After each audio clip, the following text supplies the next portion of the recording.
안녕하세요. 책책책 목차로 살펴보는 심층 분석 첫 번째 시간입니다. 노후를 위해 집을 이용하라 라는 책, 백원기라는 분이 쓰신 책이고 알키라는 출판사에서 나온 책입니다. 먼저 말씀드릴 게 있어서 요걸 어떻게 이제 하게 됐고 어떤 식으로 이제 보시면 되는지를 설명을 간단히 드리겠습니다.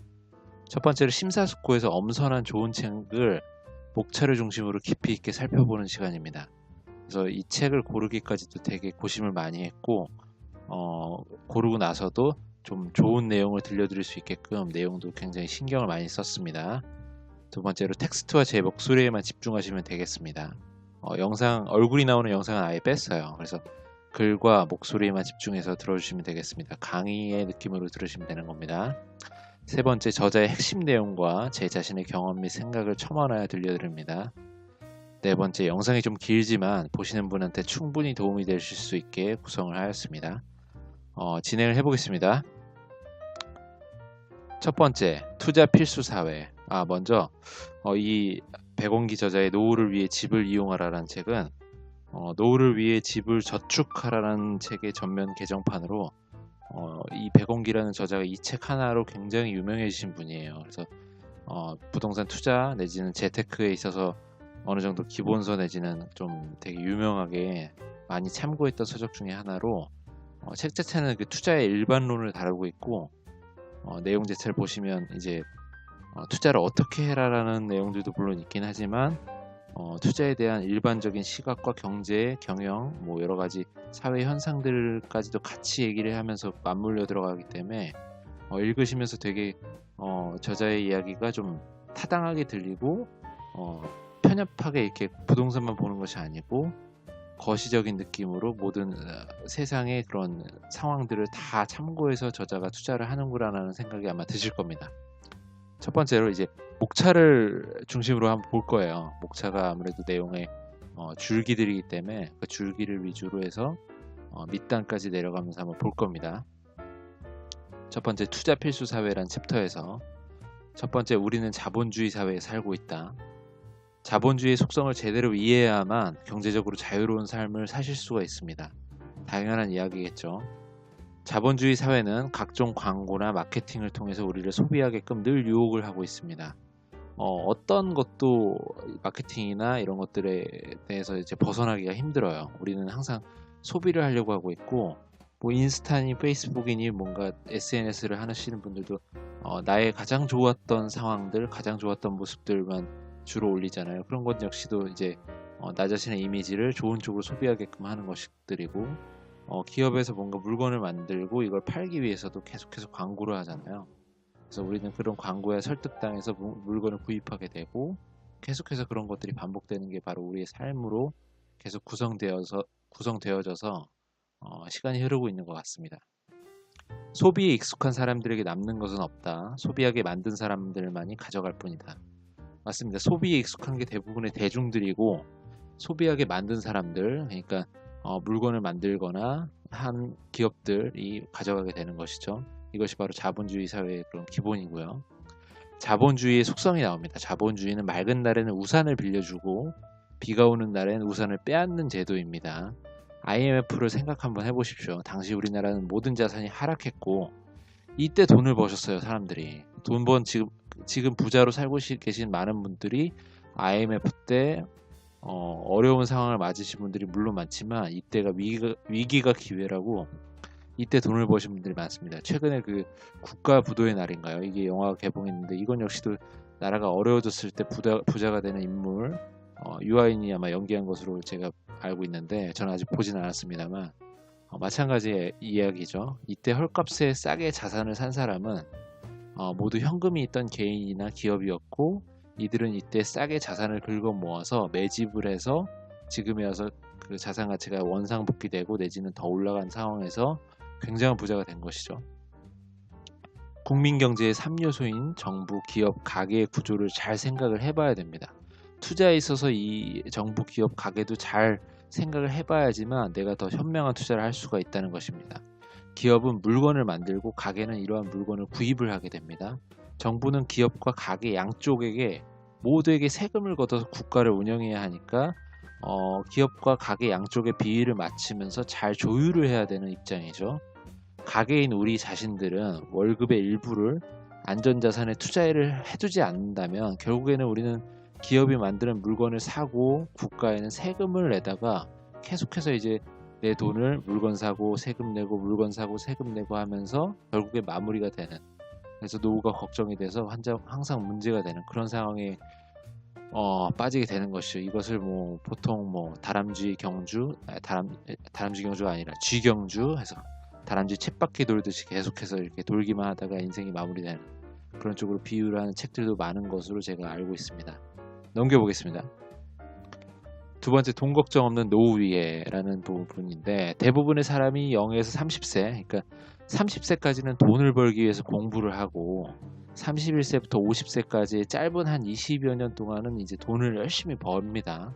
그리고 나머지 이제 51세부터 이제 늙어가는 노년으로 접어드는 80세 이상, 몇 세까지 살지 모릅니다. 요즘 의학이 워낙 발달했기 때문에 이러한 긴 기간을 소득 없이 버텨내야 된다는 것이죠. 대충 봐도 인생의 한 절반은 돈을 벌고 절반은 돈을 벌지 못하는 거예요. 0에서 그러니까 50살까지는 돈을 벌기 위한 공부를 하거나 돈을 버는 시간이고 50세 이후에는 이제 돈을 벌어놨던 거를 쓰는 상황으로 이제 벌어지게 된다는 것이죠.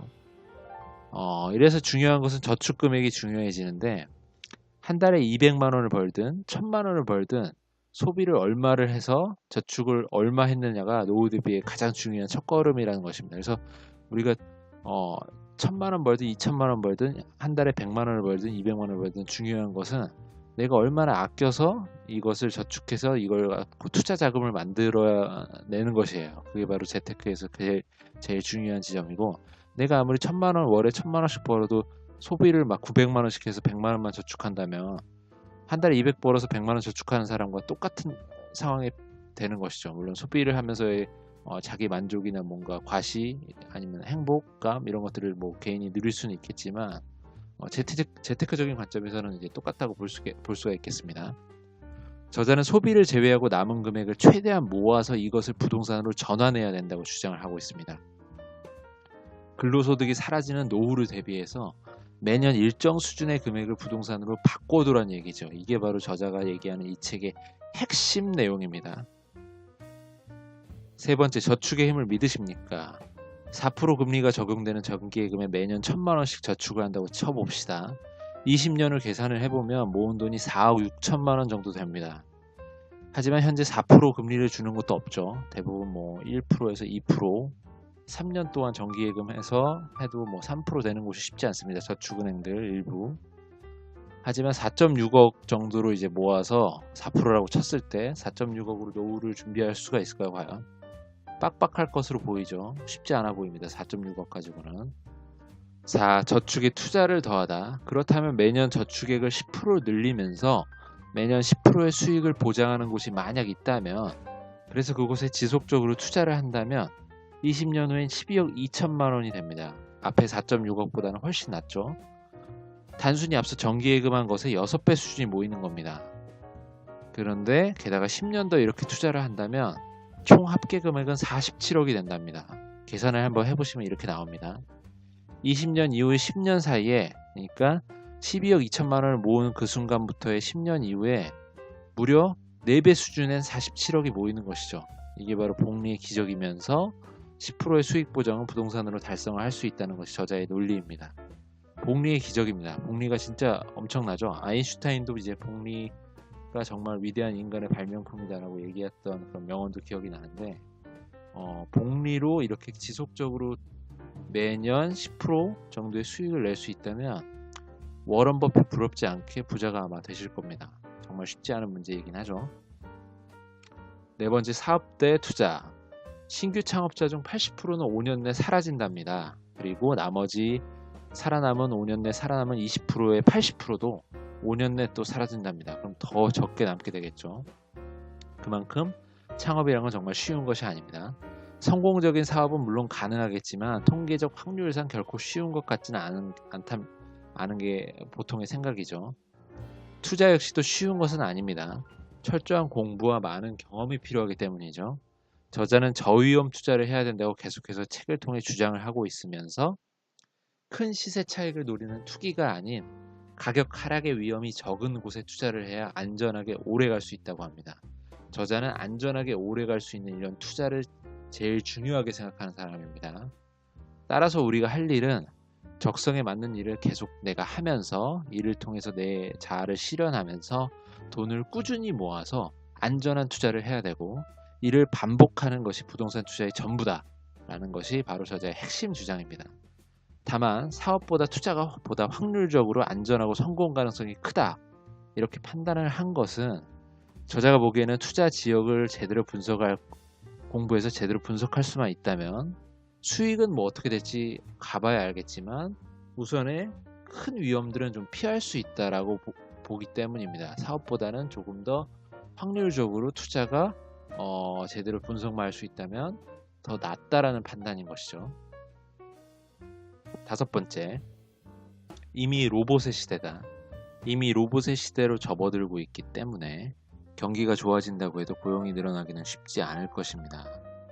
실제로 그렇죠. 우리가 최근에 맥도날드 가보신 분 계시겠지만 햄버거를 사러 가도 햄버거에 주문을 받는 직원이 되게 없어졌어요. 그리고 그 자리에 대신 기계가 그 자리를 차지하고 있습니다. 그래서 그걸 키오스크 서비스라고 하나 뭐 그렇게 불렀던데, 오히려 고객들도 그걸 더 좋아합니다. 왜냐하면 대면을 하면서 좀 어색하거나 좀 불편해 하시는 분들도 있기 때문에 기계와의 이런 대면을 좀 더 편하게 생각하시는 분들도 있고 해서, 어쨌든 그게 더 시간도 빠르고 효율적이고 고용비도 적게 들기 때문에 기업으로서는 이제 안 좋은 면이 거의 없는 거죠. 그래서 그리고 기계는 불만을 얘기하지 않으니까요. 그래서 앞으로도 계속 로봇이 이제 점령하면 고용이 늘어나지는 않을 것이고, 그렇기 때문에 좀 더 내가 일하고 있는 이 분야가 과연 내 실력을 쌓아서 전문성을 인정받을 수 있는 것인가, 로봇이 대체할 수 없는 것들인가라는 것에 대한 파악이 되게 중요해질 것 같습니다. 또한 세계화 정보화로 인해 비용을 줄여야 하는 기업들로서는 물가 상승률을 훨씬 상회하는 월급을 주기에 일반적으로는 어려운 상황에 놓여 있습니다. 맞는 말입니다. 그죠? 세계화 정보화로 인해 비용을 계속 줄여야지만 아마 경쟁이 될 것이고, 기업의 제일 목표는 이제 이윤 추구인데, 직원들을 월급을 많이 주면 남는 것이 아무래도 없겠죠. 그래서 보통의 기업들은 어느 정도 상여나 아니면 인센티브를 통해서 이제 성과를 달성하게끔 유도를 하긴 하지만, 대부분 월급에 있어 기본급에 있어서는 굉장히 짭니다. 그래서 적당히 이제 어느 정도 저축하고 살 수 있을 정도의 수준이지 결코 많이 준다는 느낌을 받을 수가 없을 거예요. 대부분의 직장이 그럴 겁니다. 따라서 서민이 우리는 투자를 해야 됩니다. 왜냐하면 방법이 없기 때문입니다. 월급으로는 방법이 없습니다. 따라서 서민인 우리는 투자를 해야 되며, 은퇴 전까지 매년 저축한 돈의 월세나 현금 흐름을 취할 수 있는 자산으로 반복적으로 바꿔놓아야지만 한다는 것이죠. 바로 핵심은 비근로소득, 이른바 불로소득이 근로소득을 초과하도록 만들어야 된다는 것입니다. 우리가 근로소득을 벌 수 있는 이 시기에 하루빨리 이 근로소득을 불로소득이 될 수 있게, 근로소득이 아닌 비근로소득이 될 수 있게 치환을 해놔야지만 나중에 근로소득이 없어지는 시점에서도 당황하지 않고 노후를 준비할 수 있다는 것입니다. 두 번째, 노후를 위한 최고의 투자처. 첫 번째, 현금의 가치는 하락한다. 물가 상승률을 추정해보면 매년 8% 수준으로 봐야 됩니다. 따라서 7위 법칙 아십니까? 7위 법칙에 따라 계산해보면 71을 이율로 나누면, 그러니까 그 퍼센트로 나누면 절반이 되는 게 나와요. 그래서 70이 나누기 8하면 9가 나와서 우리의 재산은 물가 상승률에 의해서 8%로 따졌을 때 9년마다 절반이 된다는 것이죠. 그래서 지금 가진 600만 원은 9년 후에 300만 원이 되고 18년 후에는 150만 원이 된다 라는 얘기입니다. 따라서 반드시 물가 상승률을 넘어서는 수익을 올려야만 부자가 될 수 있다는 얘기죠. 산술적으로 봤을 때. 따라서 물가 상승률을 방어할 수 있는 것은 누구나가 인정하는 것이 바로 실물 자산이고, 그 실물 자산의 대표가 바로 부동산이란 것이죠. 그래서 여러분, 저를 포함해서 부동산을 해야 된다는 것입니다. 이 부동산을 왜 해야 되는지에 대해서 잠깐 더 말씀드리면, 우리가 은행에 예금을 하더라도 예금자 보호법에 의해서 예금 보호가 되는 게 5천만 원인데, 이 5천만 원은 원금과 이자를 포함한 금액입니다. 따라서 실제로는 이자 때문에 5천만 원이 다가 아니에요. 5천보다 좀 더 적게 예금이 돼 있어야지만 내 돈이 손해받지 않고 다 보전이 되는 것이죠. 그렇기 때문에 예를 들면 내가 10억이 있다고 치면, 예를 들어 5억이 있다고 치면 5천밖에 보장이 안 되니까 내가 이 은행을, 물론 제일금융권이 망하는 일은 정말 드물겠지만 그럼 우리나라가 망해야지 그렇게 되겠죠. 근데 그렇지만 믿을 수가 없다고 봤을 때, 의심이 많은 사람이라고 보면 국민은행에 5천, 우리은행에 5천, 신한은행에 5천, 뭐 이렇게 5천씩 넣어도 10곳의 은행이 필요해요. 정말 번거로운 일이죠. 5억이 있다고 쳤을 때 결국에 내 자산, 그러니까 금액이, 내가 갖고 있는 돈이 커지면 커질수록 부동산에 투자를 한다는 거는 어떻게 보면 필수적일 수밖에 없습니다. 뭐 이 이유에도 다양한 이유가 있겠지만 아무튼 여기까지만 말씀드립니다. 두 번째, 늘어난 인간 수명의 영향. 인간 수명은 알다시피 점점 늘어나고 있습니다. 저자는 가장 안정적인 노후 대비 투자처가 바로 임대형 부동산이라 생각하며 1, 2년마다 초형 주거용 부동산을 한 채씩 구입하기를 추천합니다. 많이도 아닙니다. 1, 2년마다 돈 모아서 한 채씩만 사라. 그것도 소형 주거용 부동산 비싸지 않은 걸로, 물론 입지가 좋은 곳에 살 수 있으면 좋겠지만 그렇지 않더라도 한 채씩 구입을 해서 점점 연연히 이게 나아지는 상황을 만들어라. 그렇게 천천히 가도 부동산은 된다라는 얘기를 하고 있습니다. 세 번째, 주식 투자 대 부동산 투자를 보는데, 투자는 반드시 안정적으로 해야 됩니다. 원금을 잃어서는 절대 안 되는데, 주식은 변동성이 무척 심하고 정보의 비대칭성이 굉장히 큽니다. 펀드의 경우에는 내 돈에 대한 영향력이 없는 거죠. 내 돈을 남에게, 그러니까 남이라고 하면 이제 펀드사들, 운용사들, 펀드 매니저들한테 맡기는 행위인데, 그러면 내 돈에 대한 영향력, 주도력을 잃게 되는 행위가 되는 것이죠. 경기 하락 시 가장 좋은 투자처는 역시 부동산이라고 볼 수 있으며, 가격의 흐름이 원만하게 변동이 되기 때문에 심리적으로 안정된 상태에서 투자가 가능합니다. 또한 소액으로 꾸준하게 투자를 한다면 반드시 높은 수익을 달성한다는 것들이 많이 증명이 되어 있고, 실제로도 대부분의 투자자들 혹은 이런 재테크에 유명하신 분들도 많이 인정하는 부분임에 분명합니다. 네 번째, 인구 감소가 부동산의 위익이다. 인구는 전체적으로 감소를 하고 있는 건 맞지만 출생률은 줄어들지만 사망률 또한 줄어들기 때문에 인구의 감소가 굉장히 이제 완만하게 진행이 되고 있고, 또한 사람들이 많이 모여 사는 지역 같은 경우에 오히려 인구가 늘어납니다. 그래서 그 지역에 투자를 한다고 치면 오히려 인구가 감소가 아니라 는다고 봐야겠죠. 예를 들어 경기도에 투자한다고 봅시다. 그러면 서울에 이제 근무하는 인구들이 많이 이제 서울의 집값이 너무 비싸기 때문에 외부로 도심으로 빠지게 되고, 그래서 수도권에 빠지게 되니까 경기도의 유입 인구는 굉장히 늘어나고 있거든요. 그래서 경기도의 요지에 투자한다는 사람이 있다면 그 지역의 투자는 오히려 수요가 는다고 봐야 되겠죠. 우리나라의 경우 통일로 인한 북한 인구 유입이 될 가능성이 있고, 그렇게 통일이 된다면 대륙으로 진출할 수 있는 나라가 돼서 더 세계적인 나라가 될 것입니다. 저의 생각은 이제 통일까지 이루고 있는데, 굳이 통일까지 가지 않더라도 부동산은 굉장히 개별성이 심한 것이기 때문에 전체적으로 빠지더라도 내가 산 지역, 내가 살고 있는 지역이 상황이 좋다면 그 부동산은 좋은 거예요.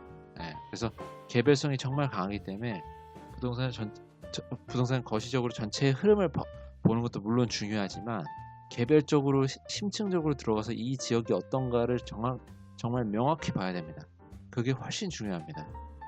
그리고 실질적으로 지금 한 가지 더 첨언드리면, 그 한강 쪽에 이제 그 한강에 보이는 아파트들 있잖아요. 그 아파트들이 굉장히 비싼데, 실제로는 그 아파트들이 세계의 여러 나라들, 그러니까 여러 중요 선진국들의 그런 비슷한 수준의 강이 보이는 그런 전망이 좋은 아파트들과 비교하면 가격이 아직도 굉장히 저평가가 되어 있습니다. 왜냐하면 그런 북한의 지정학적인 위험 때문에 아직까지도 가격이 높지 않게 형성이 되어 있는 것으로 파악을 할 수밖에 없고, 실제로 통일이 된다면, 통일이 돼서 북한 내지는 중국 사람들의 중국 자본의 유입이 된다면 굉장히 이 가격이 올라갈 것입니다. 그러니까 북한이 아니죠. 중국 자본이 유입이 되는 경우에 굉장히 이제 그 지역의 부동산이 상승됐다는 그런 기록들이 많이 있고, 실제로도 그렇게 되어 있고, 우리나라만 해도 제주도 땅을 이제 중국인들이 많이 사면서 굉장히 많이 올라갔죠, 가격이.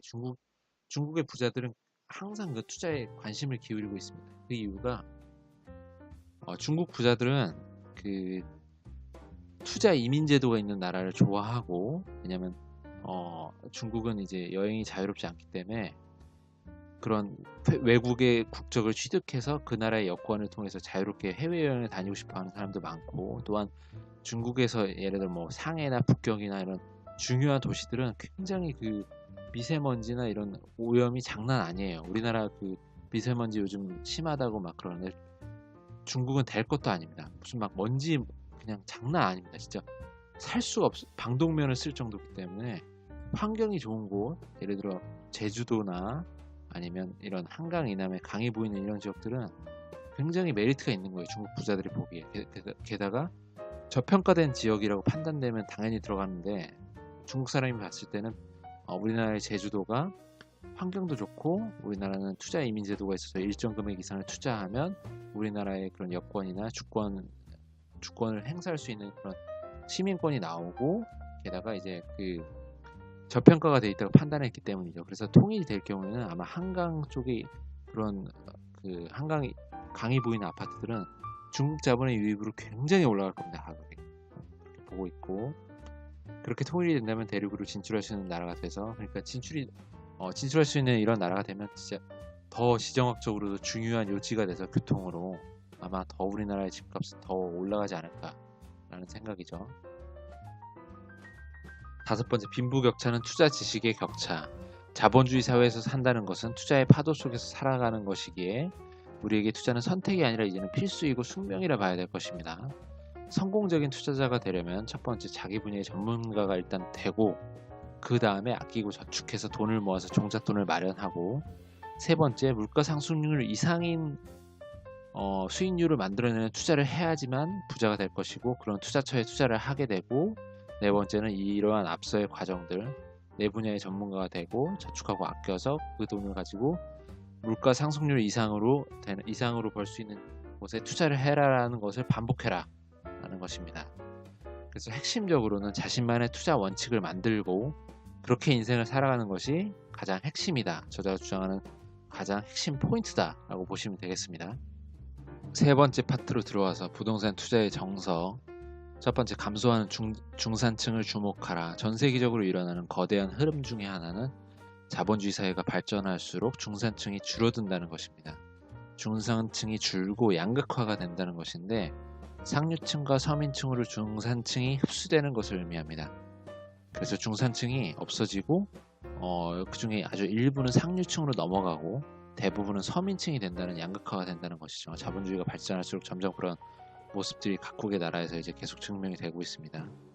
상류층이 거주하는 곳은 건설사 입장에서는 대형 평수를 분양할수록 수익성이 좋기에 공급이 줄기가 좀 어렵습니다. 두 번째, 안정적인 임대 수익 부동산의 조건. 사람들이 어디에 살고 싶어 하는지를 잘 살펴봐야 돼요. 출생률은 줄고 있지만 사망률 또한 줄고 있습니다.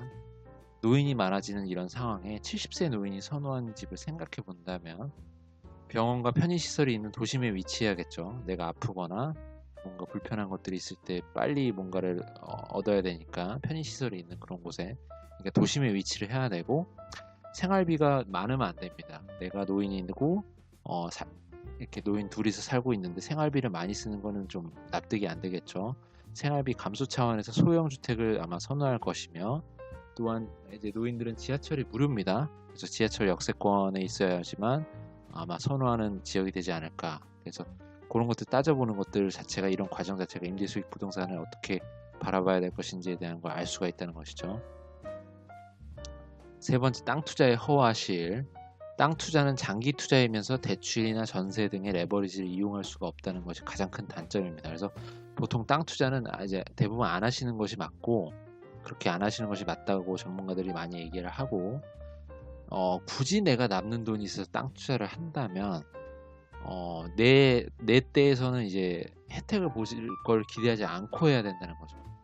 내 자식이나 아니면 손주 내지는 손자의 손자식, 그러니까 세대가 넘어서서 혜택을 볼 수 있는 것들이기 때문에, 그렇게 장기간의 시간이 필요한 것이기 때문에 이건 쉽지가 않은 문제고, 또 땅은 이제 대출도 많이 나오지 않습니다.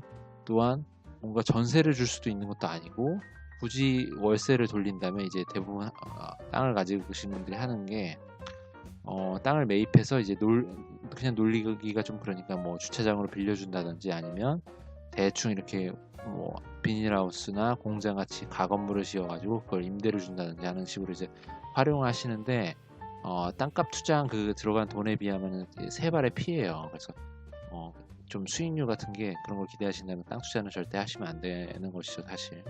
그래서 시세 차익을 바라봐야 되는데, 그 시세 차익이 빠른 시간에 해결이 안 된다라는 것입니다.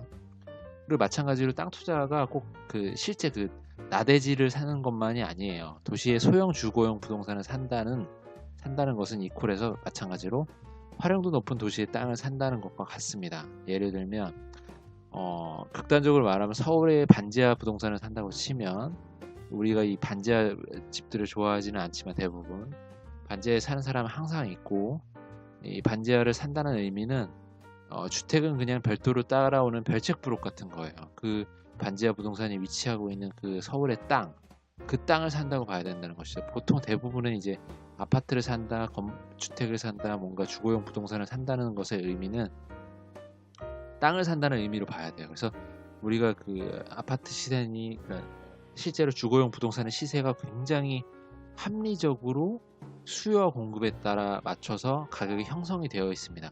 비싼 부동산은 그렇게 비쌀 만큼의 이유가 반드시 있어요. 그것은 이제 땅이 위치하는 입지가 그만큼 이제 가치가 반영된다는 것인데, 그렇기 때문에 이제 소형 주거용 부동산을 사면 활용도가 워낙 좋기 때문에 내가 세입자를 들여서 월세나 전세로도 돌릴 수 있고 하기 때문에 굳이 땅 투자를 나대지를 할 이유가 없는 거죠. 물론 땅 투자가 시세 차익이 워낙 크기 때문에 갑자기 벼락부자가 됐다는 얘기 많이 들어보셨잖아요. 그래서 그런 거를 추구하신다면 물론 뭐 상관없겠지만, 그게 빠른 시간 내에 이렇게 되는 것들은 아니기 때문에 아마 쉽지가 않다. 내가 지금 부자가 되고 싶은데 당장 내가 부자가 돼야겠는데, 뭐 내 손주나 아니면 증손주가 부자가 되고 싶다면 땅 투자를 그렇게 되겠지만, 내가 부자가 돼야 되는 상황이잖아요, 대부분. 그러면 땅 투자는 좀 맞지 않다라는 것이죠. 땅의 경우 투자금이 많이 들고 매도가 쉽지 않습니다. 그리고 보유기간 동안 현금 흐름 발생이 어렵다는 것이죠. 땅은 투자금이 많이 드는 데다가 게다가 매도가 잘 안 돼요. 땅을 내놓으면 안 팔립니다. 왜냐하면 좋은 땅은 당연히 내놓을 일이 없고, 대부분 매도를 하기 위해서 나온 땅들은 좋지 않은 땅인 경우가 많은데, 활용이 안 된 땅들, 그런 땅들은 내가 뭔가 사는 사람의 입장에서 이 땅을 활용해서 뭔가를 할 사람이 아닌 경우에는 사는 경우가 드물어요. 그래서 땅의 경우는 거래가 쉽지 않고 좀 더 전문적인 분야라고 보셔야 될 겁니다. 마찬가지로 네 번째, 상가 투자는 위험하다고 저자가 얘기하고 있는데, 상가 투자는 기본적으로 세입자인 자영업자가 잘 돼서 월세를 잘 내줘야지 문제가 없는 것이죠. 근데 우리나라의 경우에는 자영업자의 비율이 선진국의 2배 가까이 된답니다. 그렇지만 그만큼 망하는 사람이 많기 때문에, 부지기수이기 때문에 내 상가의 세입자가 망해서 나가는 경우에는 공실이 길어질 수가 있습니다. 망해서 나갔다는 소문이 날 수도 있고, 망한 이유는 여러 가지가 있겠죠. 장사를 잘 못했을 수도 있고, 상권이 좀 내려앉았을 수도 있고, 아니면 내가 받는 월세가 워낙 비싸서 월세를 감당을 못한 경우도 있을 수 있겠고, 여러 가지 이유가 있을 텐데, 그만큼 공실이 될 경우에는 리스크가 커지는 것이죠. 또한 상권은 항시 변화하는 것이죠.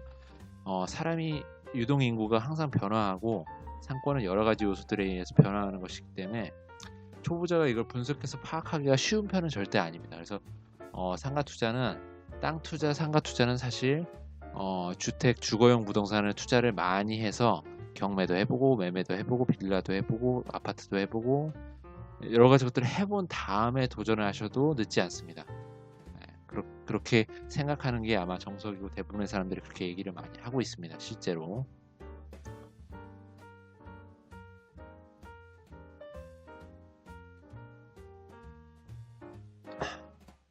다섯 번째, 반드시 알아야 할 수익률. 내 투자를 분석하기 위해 가장 필요한 것이 수익률이죠. 그리고 반드시 이 수익률은 연수익률로 봐야 됩니다. 반드시 연수익률로 봐야 된다는 게, 내가 오해를 할 수가 있어요. 내가 어떤 계산을 해서 수익률이 나왔는데 이게 연으로 따져봤을 땐 실질적으로 수익률이 낮게 생각될 수도 있고 또 높게 생각될 수도 있습니다. 그렇기 때문에 연으로 보셔야 됩니다.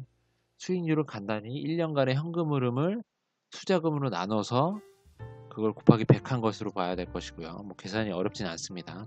당연히 투자금이 적을수록 수익률이 높기 때문에 대출의 레버리지가 그만큼 중요해지는 것이죠. 비정상적으로 높은 수익률을 보장한다는 사람 사기꾼일 가능성이 굉장히 높습니다. 또한 공동투자는 여러 사람의 의견을 모아서 해야 되기 때문에 공동투자를 대부분은 하지 말라는 얘기가 많죠.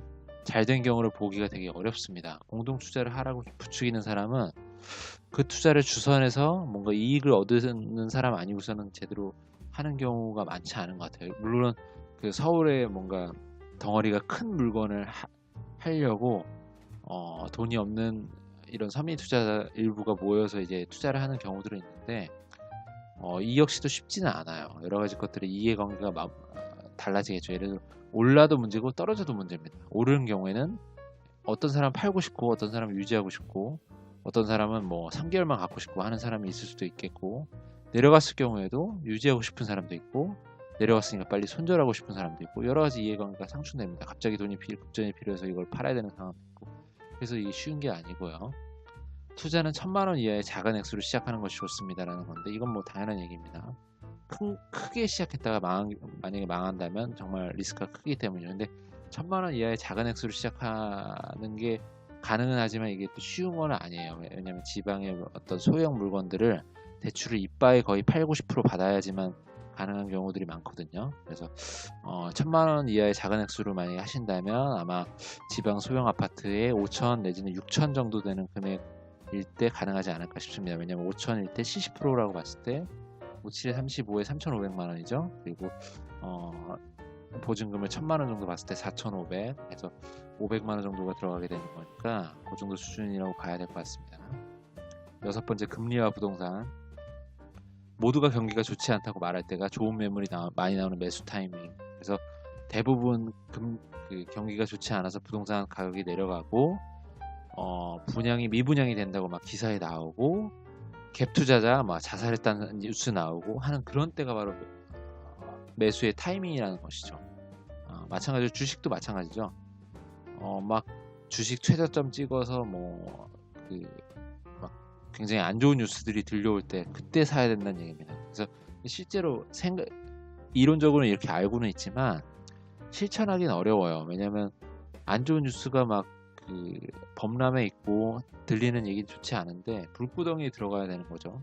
근데 이거를 하기는 쉽지 않죠. 그렇기 때문에 여유가 있어야 됩니다. 심적인 여유, 금전적인 여유가 있어야만 이런 불구덩이에 들어갈 수 있는 용기가 생기기 때문에 이런 이론은 쉽지만 이론과 실제는 다른 경우가 많아서 실제로 이걸 실천하기는 되게 쉬운 것만은 아닙니다.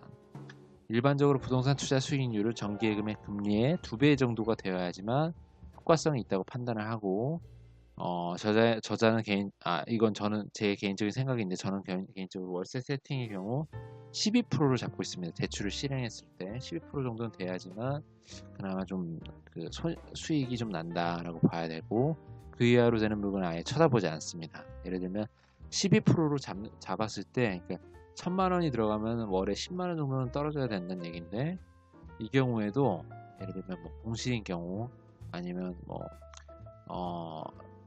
뭔가 수리가 필요해서 수리금이 들어갈 경우 이런 걸 따져봤을 때는 수익이 점점 떨어지거든요. 그렇기 때문에 12% 정도는 잡고 가야지 최소한 정기예금 금리의 2배 내지는 3배, 4배까지도 볼 수가 있게 되는 상황입니다. 그래서 아마 자기만의 이렇게 수익률을 잡고 가시는 게 되게 중요하고요.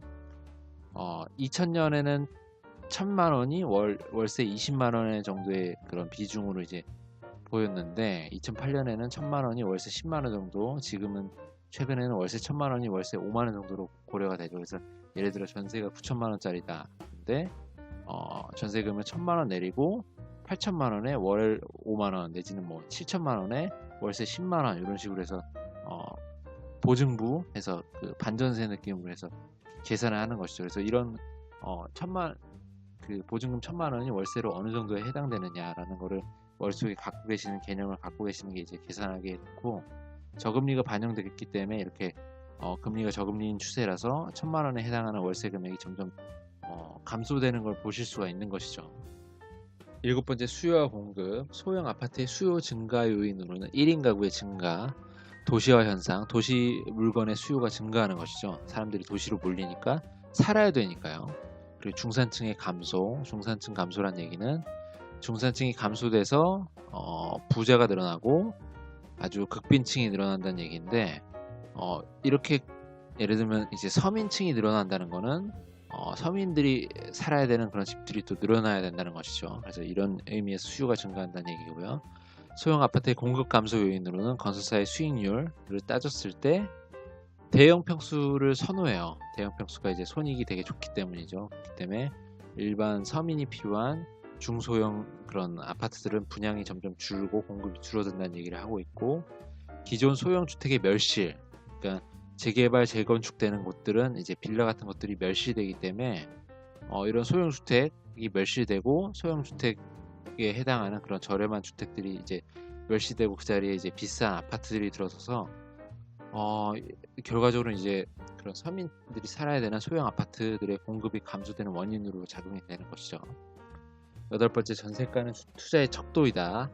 전세가율이 높은 아파트가 실제 투자 가치가 높은 이유는 실투금이 적게 들어가기 때문이고 임대가 잘 된다는 증거이기 때문입니다. 왜냐하면 전세가가 올라간다는 거는 전세 수요가 올라가서 가격도 그만큼 올라간다는 얘기 때문입니다. 아홉 번째, 대출의 위험. 대출을 최대한으로 끌어다 투자를 하는데 물건이 여러 개일 경우에는 공실 혹은 세입자 월세가 미납했을 땐 내가 이 대출 이자를 꼬라박는 건데, 그런 경우에는 이제 부담으로 작용하고, 이런 부담은 자칫하면 위험한 상황이 될 수가 있다는 것입니다. 그래서 물건이 여러 개인 경우에는 대부분은 이제 대출을 이빨 끌어다 써서 이제 레버리지를 최대한 활용하는 것이 이제 서민 투자자의 대부분의 상황인데, 물건이 여러 개일수록 안전성을 위해서 대출의 비중을 조금씩 낮춰가는 작업을 해야 되는 상황이에요. 그래서 대출 비중을 좀 더 줄여가는 것이 여러모로 이제 지금 같은 상황, 조정받고 부동산 시장이 어려워진 상황에서는 아무래도 좀 리스크를 좀 줄이는 것들이 좋습니다. 대출 이자나 뭐 여러 가지 상황들, 공실이 갑자기 될 수도 있고 그렇기 때문에 이런 것들을 좀 유념해 봐야 될 것 같습니다. 여덟 번째, 흐름을 파악하는 눈입니다. 부동산 투자로 돈을 벌고 싶으면 흐름을 파악할 수 있어야 하는데, 부동산 수요가 늘어나는 뉴스에 주목을 해야 된다는 겁니다. 예를 들면 어떤 대기업 공단이 들어선다든지 큰 병원을 만든다든지 하는 것들입니다. 예를 들면 그 구파발 쪽에 이제 병원이 크게 하나 올라가고 있죠. 그래서 그런 병원들이 올라가면서 구파발은 열신내 쪽에 이제 가격이 오른다든지, 아니면 대기업 공단들, 예를 들면 이천 여주 쪽에 SK 하이닉스 공단이 크게 있는데 하이닉스 공장을 계속 증설을 하고 있거든요. 그래서 그거로 말미암아 벌어지는 이런 이천 여주의 그런 상황들, 그런 것들을 한번 보면 좋다는 얘기죠. 투자자는 이러한 뉴스를 듣고 상상력을 발휘해서 고민을 해보고 많은 임장을 통해 경험을 축적해야지만 좋은 투자를 할 수가 있는 것입니다.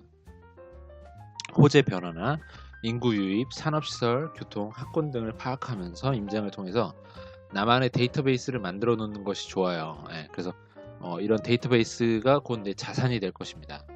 어느 지역에 방문할 때는 최소 3곳 이상의 중개소를 들러보시기 바랍니다. 맞습니다. 3곳 이상 정도는 들러보셔야지 중개소마다 상황이나 어떤 그런 입장이 다르기 때문에, 또 여자 사장님, 남자 사장님의 그런 그 견해나 방식이 좀 달라서 다양한 곳에 방문해 보시는 게 아무래도 좋겠죠. 아홉 번째, 가치 투자의 힘. 다소 오래 걸리더라도 지금 오르고 있는 곳이 아닌 현재 저평가된 곳에 대출을 최대한 적게 받아서 안전하게 투자하는 것이 방법이다. 그래서 저자는 항상 지금 얘기하고 있는 게 오래 걸리더라도 안전하게, 그리고 저평가된 곳을 찾아서 최대한 대출도 적게 받고 안 받으면 더 좋고 안전하게 투자를 해라. 늦지 않다. 그래도 1년에 한두 채에도 충분하다 라는 것이 저자의 생각입니다. 열 번째, 그들과 나의 목적은 다르다. 이 부분은 이제 내가 투자를 하면서 이제 만나게 되는 여러 가지 그런 조직들 내지는 여러 회사들 이런 것들이 모든 상황들이 나와는 다른 목적을 갖고 움직인다는 것을 파악하기 위해서 한번 분석을 해본 거예요. 한번 볼까요? 부동산 중개사들의 목적은 사실 거래를 성립하기 위해서이고 그들의 수익은 중개 수수료를 통해 수익을 달성합니다. 그죠?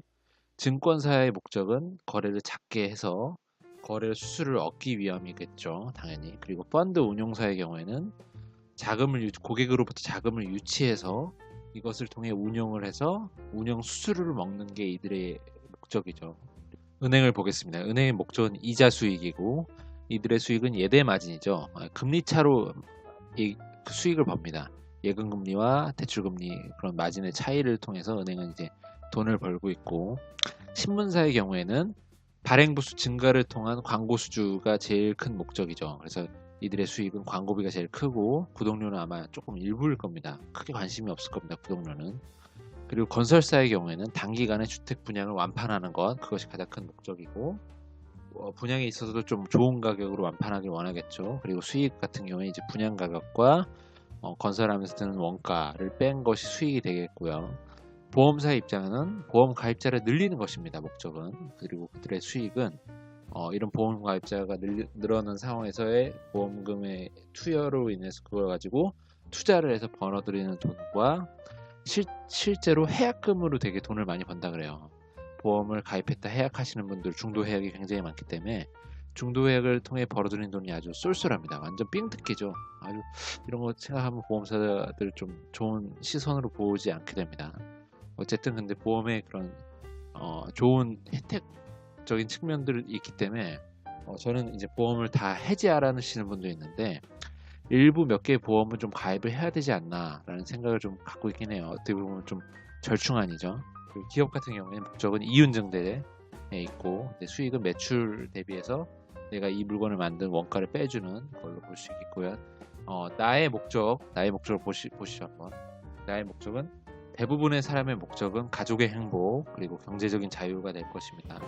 그래서 수익은 월급이 기본적일 것이고 사업을 하시는 분들은 사업소득, 투자를 하시는 분들은 투자소득 그런 여러 가지 소득들이 바로 수익이 될 것입니다. 중요한 건 바로 이 빨간 글씨입니다. 나 외에 누구도 나의 목적이나 수익에는 관심이 사실 없어요. 또한 나의 이익을 우선하지 않아요. 그리고 모두 그들 자신들의 목적과 이익을 우선합니다.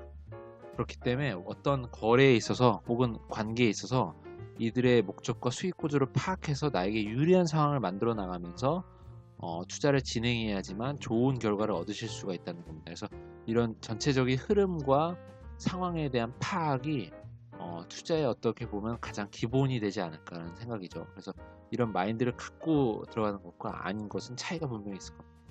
11번째 목차 장기 투자 대 단기 투자 보겠습니다. 부동산의 특징은 양도세, 취득세는 비싼 데 비해서 보유세는 싼 편이라는 것이죠. 따라서 거래를 자주 하실수록 세금으로 인해 수익이 줄어듭니다. 그래서 부동산은 자주 거래하시는 게 오히려 손해인 경우가 대부분 많습니다. 그래서 장기 보유하라는 것이죠. 부동산의 가격은 계단 모양으로 급격히 오릅니다. 대부분의 많은 것들이 이제 그런 식으로 오르게 되는데 부동산은 특히나 가만히 있다가 서서히 오르거나 가만히 있다가 급격하게 갑자기 어떤 상황으로 인해서 확 튀어 오르는 그런 류의 그런 그래프를 그리고 있습니다. 인플레이션 해지를 위해서도 또 인플레이션 해지를 할 수 있는 가치 방어의 측면에서도 가장 유리한 것이 바로 부동산이라는 것이 대부분의 그런 전문가들의 정설 내지는 많은 사람들의 그런 의견이라고 볼 수 있겠습니다. 부동산을 장기 보유하기 위해서 대출을 받지 않거나 최소한으로만 받아서 투자하길 저자는 바라고 있습니다. 또한 매입한 후에는 잊고서 장기 보유하기를 권합니다. 12번째 세금의 문제. 정부의 정책 변화에 따라서 세금 문제는 민감하게 달라지죠.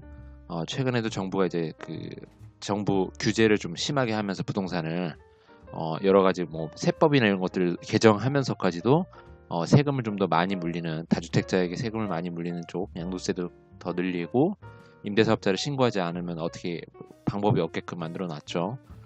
그런 상황이고 그래서 장기 보유가 목적인 투자자는 일희일비해서는 안 됩니다. 어차피 장기 보유해서 길게 갈 생각이면 하루에 올랐다 내렸다 하는 그런 식으로 부동산을 쳐다보면 안 된다는 거죠. 그래서 쭉 갈 수 있는 그런 배포가 있어야 됩니다.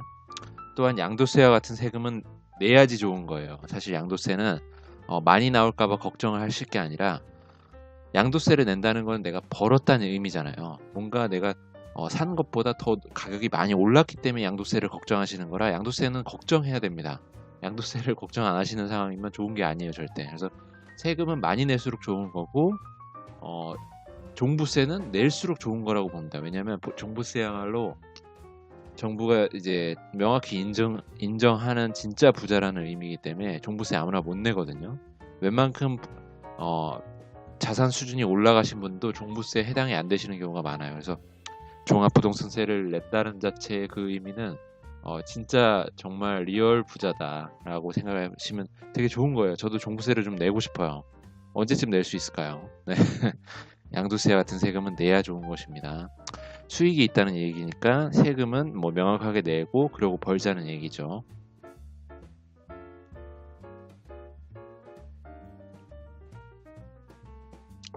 13번째, 전업투자의 시기. 전업투자자로 전향했다가 잘 된 케이스를 거의 못 봤습니다.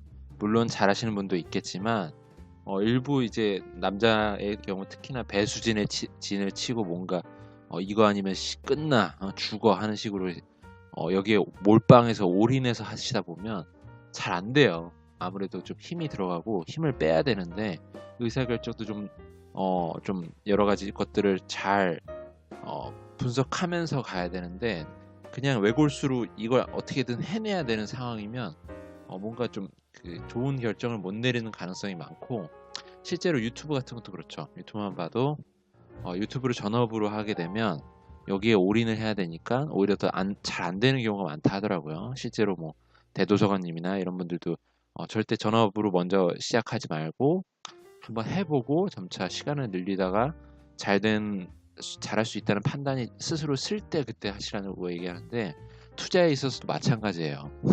내가 하고 있는 일이 있고 그게 잘 되고 있는데 굳이 그거를 다 버리고서 이거를 전업하셨다가 사람 일 어떻게 될지 모르니까요. 그리고 또 유튜브의 체계 자체도 우리가 복잡계라고 표현하잖아요. 그래서 운이 많이 작용하는 그런 분야이기 때문에 이런 부분에서는 최대한 많은 걸 시도해서 운을 잡아야 되는 것이지 이거를 내가 몰빵해서 안 되면 죽는다라는 마음으로 해갖고는 굉장히 힘들어집니다. 인생이.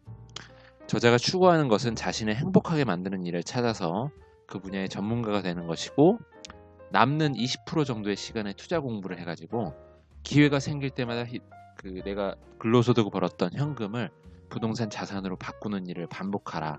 계속해서 이야기를 하고 있어요. 그래서 이게 되게 단순한 얘기고 에이 뭐 이렇게 하고 부자 되겠어라고 생각을 하시는데 이렇게 꾸준히 할 수 있는 게 되게 힘들어요. 우리가 인생이 되게 길잖아요. 매년 한 채에서 두 채 정도만 마련을 한다고 쳐도 10년이면 거의 열 몇 채가 되는 겁니다. 그러면 예를 들면 내가 30대에 시작을 했다 치면 40대에 들어가서 내가 갖고 있는 집이 열 몇 채가 되는 것이죠.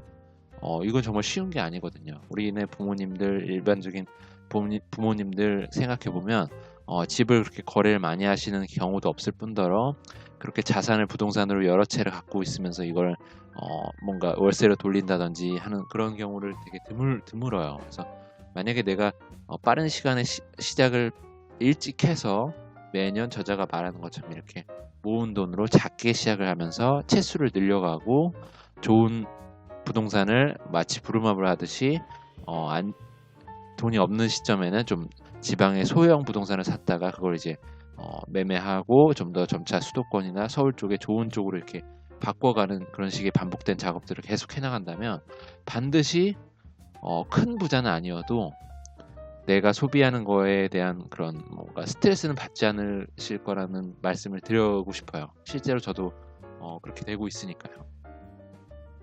그래도 굳이 전업 투자를 하고 싶으시다면 임대소득이 근로소득보다 커졌을 때 그때 고민해 보시라 이런 이야기입니다. 네 번째 파트 부동산 투자 기록인데 이 파트는 이제 저자가 부동산을 실제로 투자하면서 그럼 어디에 부동산을 투자했고 어떻게 샀고 사는 과정에는 어떤 일들이 있었고 하는 것들을 쫙 설명을 해놨는데 그걸 세부적으로 보시는 게 또 의미가 있긴 하겠지만 이렇게 지금 공부하는 입장에서는 일반론적인 것들만 짚고 넘어가 보겠습니다. 세부적인 거는 이제 책을 통해서 보시는 게 나을 것 같고요. 오피스텔은 취득세가 매매가의 4.6%, 뭐 4.4%인 것도 있고, 그래서 4% 이상의 수준입니다. 근데 그에 반해서 아파트는 1.1%죠. 이게 퍼센트로는 크지 않다고 생각이 되실 수는 있겠지만, 예를 들면 3억짜리 집이라고 보면 3%의 차이는 3, 3은 9에서 900만 원이거든요. 그래서 1000만 원 가까이 차이가 나는 거예요. 세금만. 그래서 상당한 겁니다. 이 차이가 정말 무시할 수가 없어요, 사실. 또한 주로 1인 가구 타겟이라 제한적인데 반해서 오피스텔은 빌라나 아파트의 경우에 거실 하나, 방 2개 정도의 그런 이상의 물건들은 1인 가구도 살 수 있지만 그걸 넘어서 신혼부부나 초등학생 자녀를 둔 3, 4인 가구까지 커버칠 수 있어요. 그래서 사실 좀 더 수요가 많겠죠. 1인 가구만 쳐다볼 수 있는 물건이 아닌 신혼부부나 3, 4인의 초등학생, 중학생 정도의 자녀를 둔 그런 가구들도 내 집에 살 수 있는 상황이 될 수 있으니까요. 그래서 당연히 빌라 아파트의 거실 하나, 방 2개 이상의 물건이 훨씬 취급하기가 용이합니다. 대단지 아파트의 경우 일반적으로 700세대 이상을 말하면 800세대 이 정도 얘기하죠. 단지가 크니까 인근에 편의시설이 많고 당연히 사람이 많이 사니까 그렇겠죠. 학교, 주민센터, 쇼핑시설, 음식점 등이 다양하게 들어서 있어 투자 가치가 높다. 당연합니다. 700세대인데 만약에 4인 가구 기준이라고만 보면 74, 28에서 거의 3,000명 가까이 살고 있는 거거든요. 이거 굉장한 숫자입니다. 제가 살고 있는 아파트만 해도 거의 2,000세대 가까이 되는데 2, 4, 8 하면 거의 뭐 7, 8천 명이 산다고 봐야 돼요. 굉장한 규모의 이런 단지라고 봐야 되고, 이렇게 많은 가구가 산다는 것은 이 가구들마다 이 집이 되게 중요한 문제이기 때문에 이 집에 대한 부동산에 대한 가격 방어를 하려고 되게 노력을 해요. 이게 담합을 해서 뭔가 부동산에 더 싸게 내놓지 마세요 하는 뭐 그런 식의 부채적인 행위도 일어나기도 하겠지만, 꼭 그렇지 그런 불법적인 게 아니더라도 뭔가 내 아파트를 잘 관리하려고 더 하고, 좀 아파트 예를 들면 주변에 뭔가가 들어서서 아파트 가치를 좀 떨어뜨릴 것 같으면 한마음 한 목소리로 이제 뭔가 가격을 유지하게 되고 한다는 것이죠. 그래서 대단지 아파트의 경우 대부분의 경우에 있어서 나홀로의 아파트나 그런 것들에 비해 훨씬 더 유리한 경우가 많습니다. 그래서 당연히 대단지를 선호하는 것이고, 실제로 가격도 좀 비쌉니다. 월세 세팅의 경우 지방의 대기업들의 공단이 있는 곳 이콜 임대 수요가 풍부한 곳이라 볼 수 있고, 이런 곳이 좋다라는 얘기고, 한 가지 뭐 추천드려보면 SK 하이닉스 공장이 있는 이천이나 여주 쪽에 이런 쪽에 그쪽 그 소형 아파트들은 실제로 임대 수요가 되게 좋아요. 그리고 그쪽 지역에 이제 땅도 싸다 보니까 골프장 이런 것들도 있어서 골프장을 통해서 뭐 캐디나 이런 분들에 대한 임대 수요도 크고, 또 SK 하이닉스가 하청을 주는 공장들에 대해서 그 공장에서 일하시는 그런 또 수요도 크고 해서 그쪽 부분에 대한 임대 수요 괜찮습니다. 괜찮고, 충청도 지방 이런 쪽도 되게 괜찮은 데가 많아요. 임대 수요가 괜찮은 데가 많고, 물론 가격이 확 오르고 하는 건 기대하기는 좀 어렵지만 월세 세팅 입장에서는 괜찮은 곳들이 많다라는 점 가볍게 말씀드리고 싶고, 대학가 근처의 월세 세팅은 수요가 높아서 좋지만 대학 내부의 기숙사 건설에 유의해야 된다라는 거죠. 대학가 근처는 이제 주로 대학생들이 살기 때문에 월세 세팅 하시게 되면 수요가 좋아요. 그래서 되게 그 세입자 들이기가 되게 쉬운 경우가 많은데, 문제는 대학 교우가 이제 좀 더 커지면서 자체적으로 이제 건물을 올려서 기숙사 같은 걸 크게 지어 놓으면 그때는 되게 위기가 찾아옵니다. 그래서 그런 경우를 잘 보셔야 되고, 내가 있는 물건의 대학 근처에 있는 대학이 기숙사가 어떤지라는 걸 잘 파악을 하셔야 된다는 얘기입니다. 지역 분석을 하는 법이나 부동산 중개소 사장님과 대화하는 법, 세입자 관리 노하우 등은 배워서 하는 것이 아닙니다. 경험을 통해 축적하는 것이죠. 이거는 이제 책이나 이런 걸로 배울 수가 없고 계속 경험을 쌓아가야 돼요. 부동산은 실질적으로 경험이 중요한 것이기 때문에 책을 백날 읽어서 될 게 아니고, 실제로 부동산을 하나, 둘, 셋, 넷, 10개, 20개 팔고 사고 하는 경험들이 있으면 진짜 고수가 되어가는 겁니다. 점점 이제 끝으로 달리고 있습니다. 5번째 파트, 부동산 투자 실전 부분인데, 첫 번째, 투자 대상을 어떻게 찾을까라는 일반적인 일반론이에요. 한 5단계로 볼 수가 있겠죠.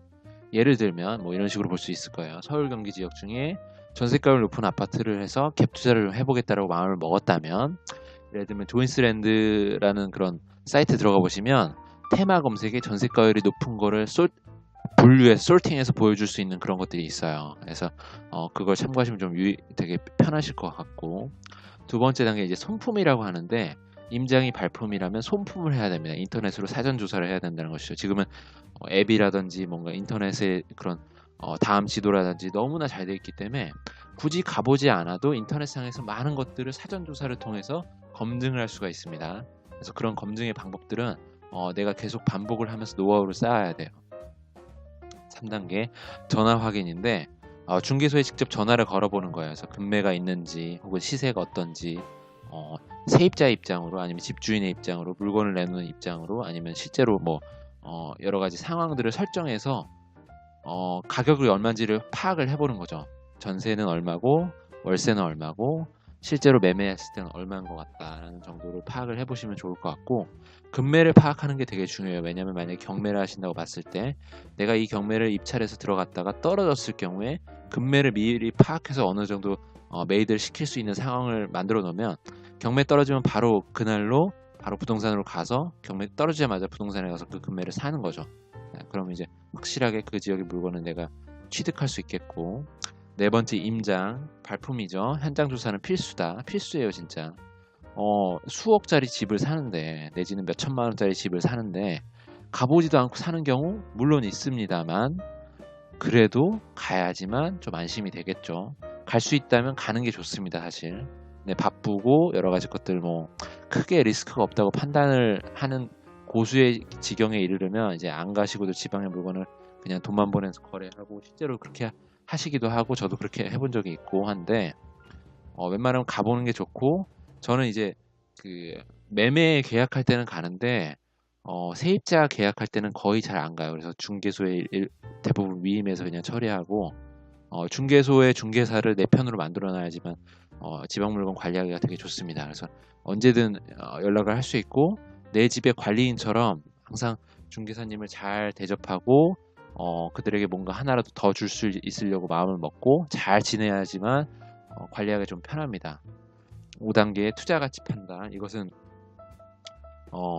어떤 지역에 어떤 아파트가 핵심 아파트고 이 지역은 좀 별로고 하는 것들을 분류해서 나만의 그런 데이터베이스를 구축하고, 이 지역의 이 아파트가 얼마의 가격으로 나오면 나는 바로 지른다 라는 게 있어야지만 의사결정이 빨라요. 예를 들면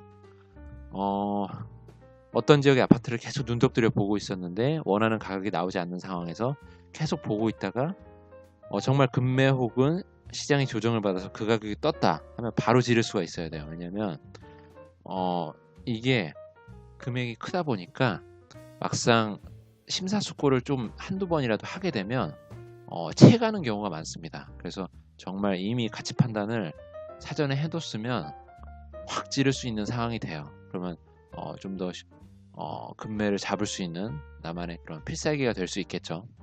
두 번째, 지도를 곁에 두라. 부동산을 한다면서 지도를 많이 안 보시는 분들이 많습니다. 근데 이건 정말 필수적인 것이고, 지도를 많이 봐야 되고, 인터넷으로 다음 지도나 네이버 지도나 이런 것들 보는 것도 되게 좋지만 실제 프린트된 그림 지도를 많이 봐야 돼요.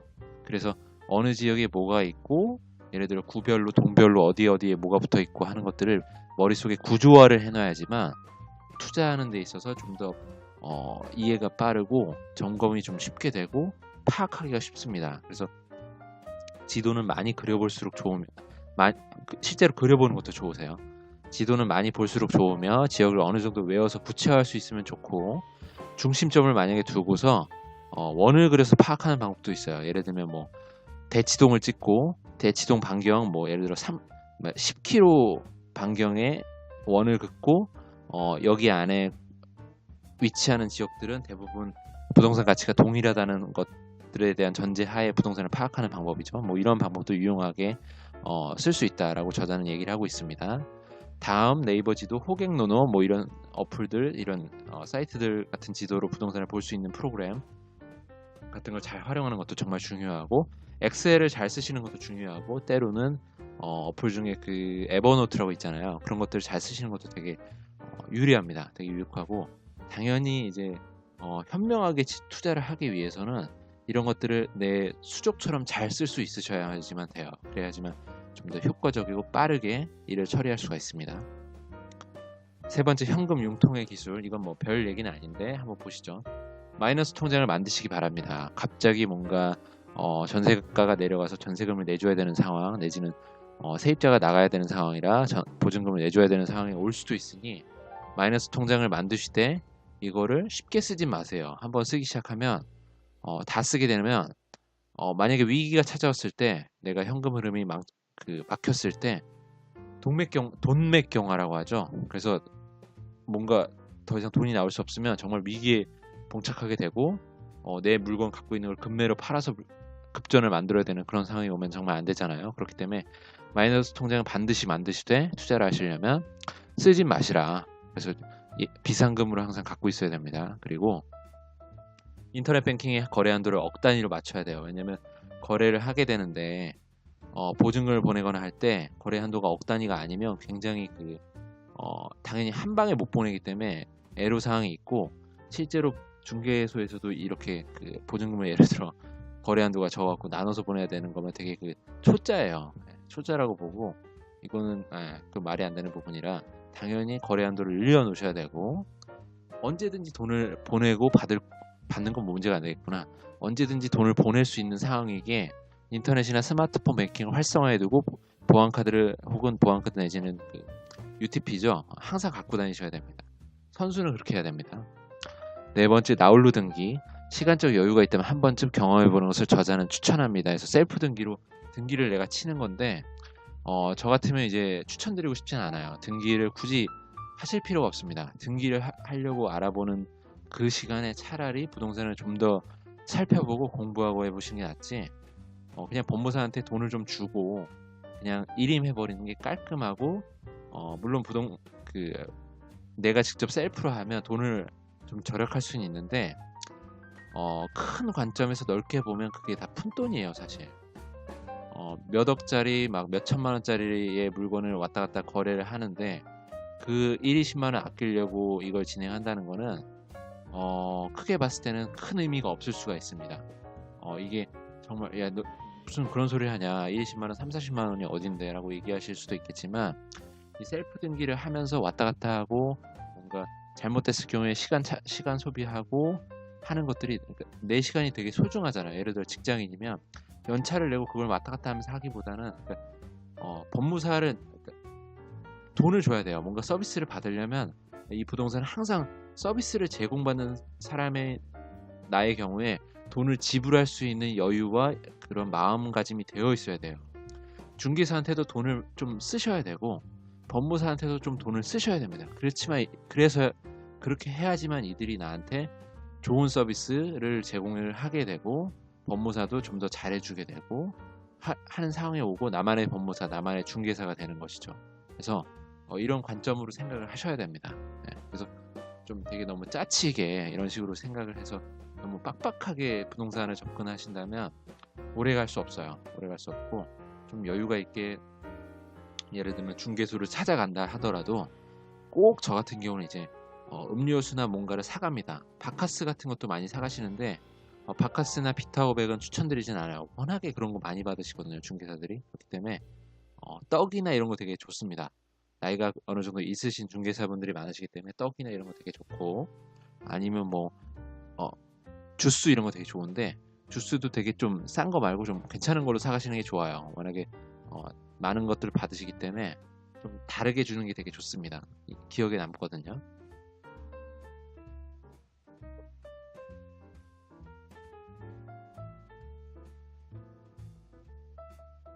다섯 번째, 바보가 천재를 이기는 방법이라고 했는데, 저평가된 물건을 매입한 뒤 언제 오를지는 모르지만 계속 보유하는 전략입니다. 이건 일일비 하시는 분, 배포가 작거나 뭔가 쉽게 흔들리시는 분은 절대 할 수가 없는 거예요.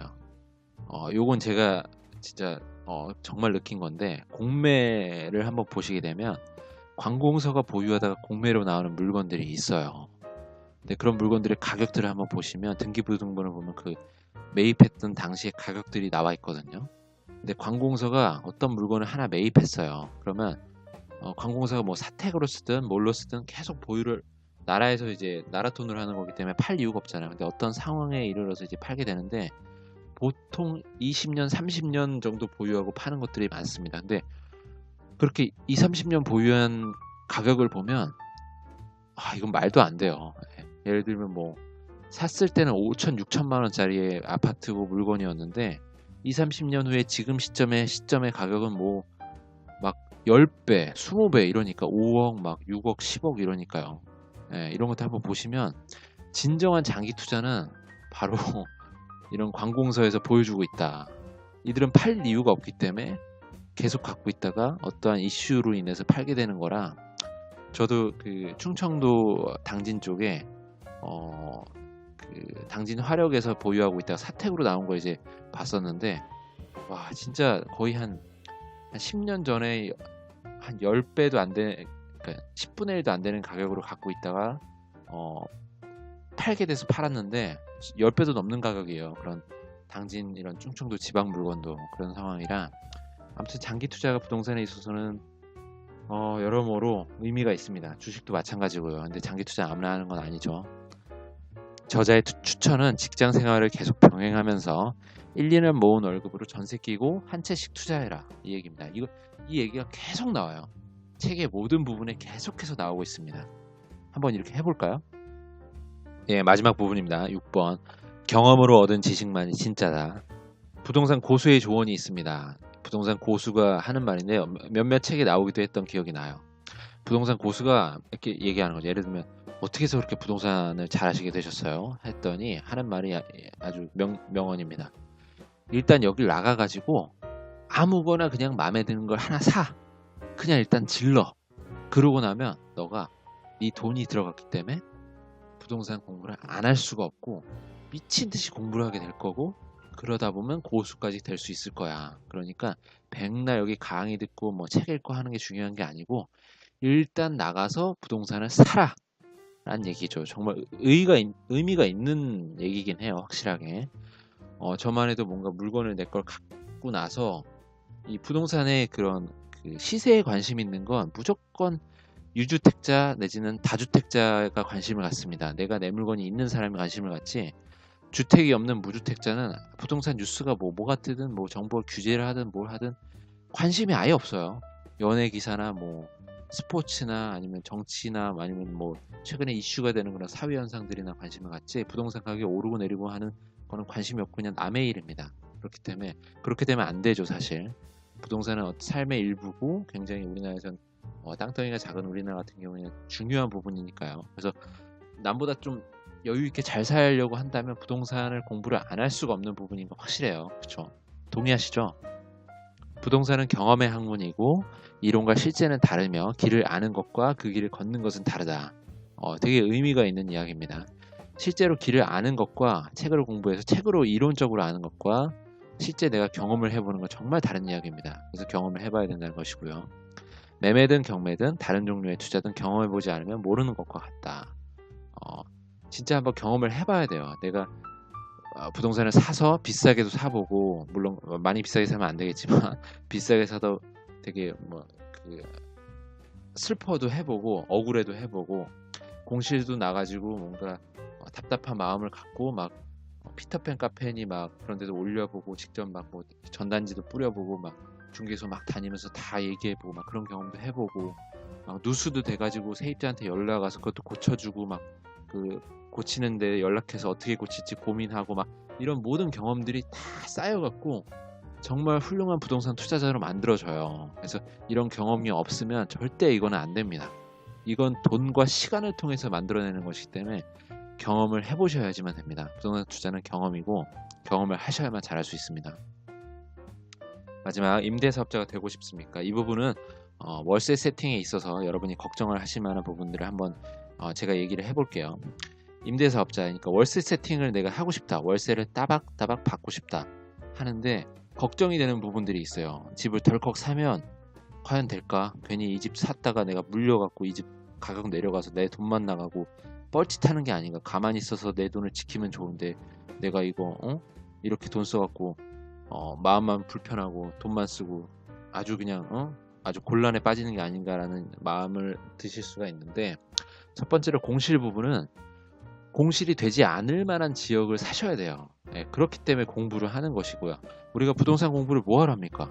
가격이 오르고 가격이 오르지 않더라도 임대를 놨을 때 공실이 되지 않을 만한 그런 괜찮은 지역을 파악하기 위해서 공부하는 거잖아요. 그래서 그런 지역을 사신다면 아무래도 공실에 대한 위험이 적어지겠죠. 그러려고 공부를 하시는 거니까요. 그래서 그렇기 때문에 내가 그렇게 열심히 부동산 공부를 함에 있어서도 공실될까봐 나 걱정이야, 고민돼라고 하신다는 건 이거는 역설적인 거죠. 그렇게 되지 않으려고 공부를 하는 것이니까요. 또한 공실이 생기면 남들보다 싸게 내놓으면 돼요. 예를 들어 뭐 2천에 50이면 1000에 40 막 이렇게 내버리면 돼요. 그러면 안 나갈 리가 없거든요. 하지만 그렇게 싸게 내놓으려면 일단 애초에 싸게 매입을 해야지만 손해를 안 본다는 전제가 되겠죠.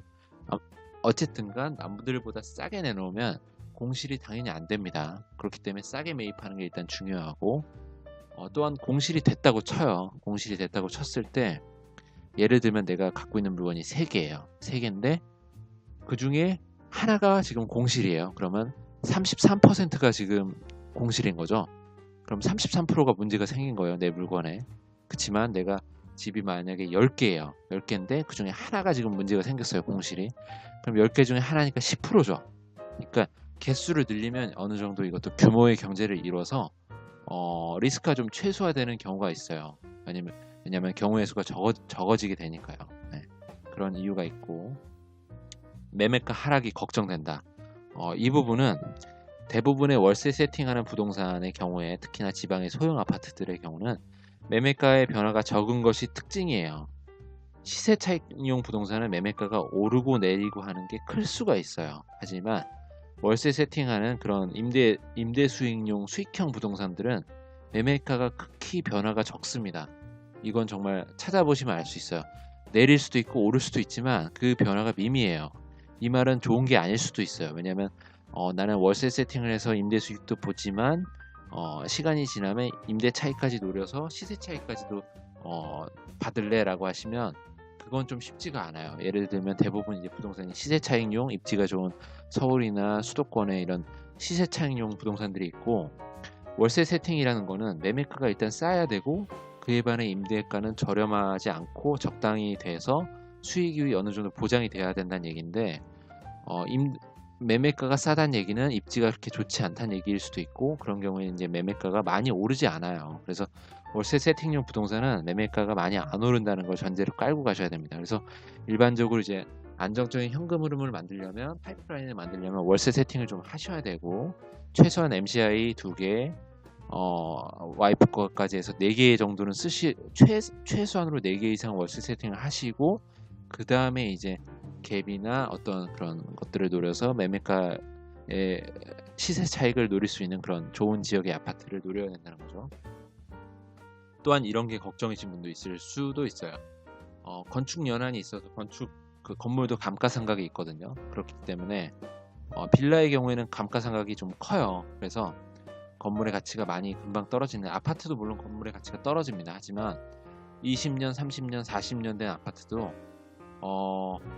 그나마 빌라보다는 건축 연한으로 인한 걱정에서 좀 나은 편이에요. 왜냐하면 계속해서 관리비를 받으면서 관리사무소에서 관리를 해주고, 다양한 경우에 있어서 아파트의 경우는 이제 조금 더 빌라에 비해서는 가격이 건축 연한으로 인해 저감되는 게 좀 적습니다. 아무래도 떨어지는 게 있긴 한데 적긴 적어요. 예를 들면 이런 건 좀 다른 경우일 수 있어요. 예를 들면 대치동 앞에 있는 그 대치동의 음마아파트 경우에는 그 사용 가치는 되게 적잖아요. 전세가는 되게 낮은데 매매가가 너무 높잖아요. 그런 경우는 이제 아파트가 너무 오래돼서 실제 사용 가치가 너무 떨어졌기 때문에 전세가는 내려갔지만 워낙 입지가 엄청난 입지이기 때문에 매매가는 너무 오른 것이죠. 그렇기 때문에 차이가 있는 것이지, 어찌됐든 건축 연한으로 인해 줄어든 거는 맞습니다. 그래서 줄긴 줄지만 아파트의 경우는 빌라보다는 훨씬 더 건축 연한으로 인한 감가상각에서 조금 더 나은 편이다라는 걸 볼 수가 있고요. 세금 및 대출 이자에 관해서, 세금은 임대사업자 등록하시면 어느 정도 좀 그 보전받는 게 지금 많이 나와 있죠. 그리고 내년부터는 이제 임대사업을 등록을 안 하시게 되면 세금이 꽤 크기 때문에 안 하시기가 좀 어려운 상황이 되는 상황이고, 또한 대출 이자가 아무리 오른다고 해도 아무리 올라봤자 월세 아니에요. 그렇게 세팅을 하고 있고 그렇게 세팅된 그런 수익률인 것들을 잡으셔야 되기 때문에 내가 산 이 물건은 어차피 대출이자가 아무리 올라봤자 막 대출이자가 막 10% 20% 이렇게 되지 않는 바에는 월세 아닙니다. 그렇기 때문에 버틸 수가 있는 거죠. 그렇기 때문에 너무 걱정을 하시지는 않으셔도 된다는 말씀을 드리고 싶고 실제로 해보시는 게 좋습니다. 월세가 따박따박 들어오는 그 경험이 굉장히 여러분들의 근로 직장 생활이나 뭔가 이런 일반적인 내 생활에 있어서 힘을 줄 것입니다. 여기까지 마무리를 해보겠고요. 이 책 진짜 좋습니다.